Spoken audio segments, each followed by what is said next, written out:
Hello friends, तर आहे ना तुम्ही ना अशा प्रकारे आहे ना एक वेळ चिकन बनवून बघा. खूप छान आहे ना, टेस्टी लागतं. त्यानंतर आहे ना मी तव्यामध्ये आहे ना कांदा, लसूण, टमाटा, हिरवी मिरची, लसूण, अद्रक सगळं आहे ना टाकलं आहे आणि त्याच्यानंतर वरतून आहे ना थोडंसं तेल टाकलं आहे, कोथिंबीर पण टाकली आणि छान असं आहे ना भाजून घ्यायचं आहे. काळसर होईपर्यंत चांगलं भाजायचं आहे. त्यानंतर आहे ना चिकन धुतलेलं होतं, त्याच्यामध्ये हळद, थोडंसं जिरं, थोडंसं आहे ना मसाला, धनिया पावडर, मीठ वगैरे, कोथिंबीर वगैरे, हिरवी मिरची वगैरे सगळं टाकून आहे ना मी ना एक सिटी मारून घेतली होती. मिक्सरच्या भांड्यामध्ये आपण जे भाजलेला मसाला होता तो सगळा टाकायचा आहे.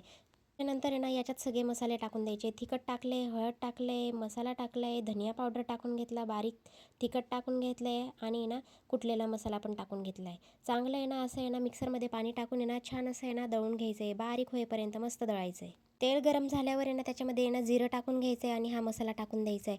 छान असं आहे ना त्याला भाजून घ्यायचं आहे. तेल सुटेपर्यंत छान भाजायचं आहे. त्याच्यानंतर ना आपण हे चिकन टाकून द्यायचं आहे त्याच्यामध्ये. चिकन पण आहे ना चांगलं मिक्स करून घ्यायचं आहे त्याच्यात. झाकण लावून तुम्ही 10-15 मिनटं आहे ना असं शिजू द्या. जर आहे ना तुम्ही असं बनवून बघा. व्हिडिओ आवडला असेल तर लाईक, कमेंट, शेअर नक्की करा.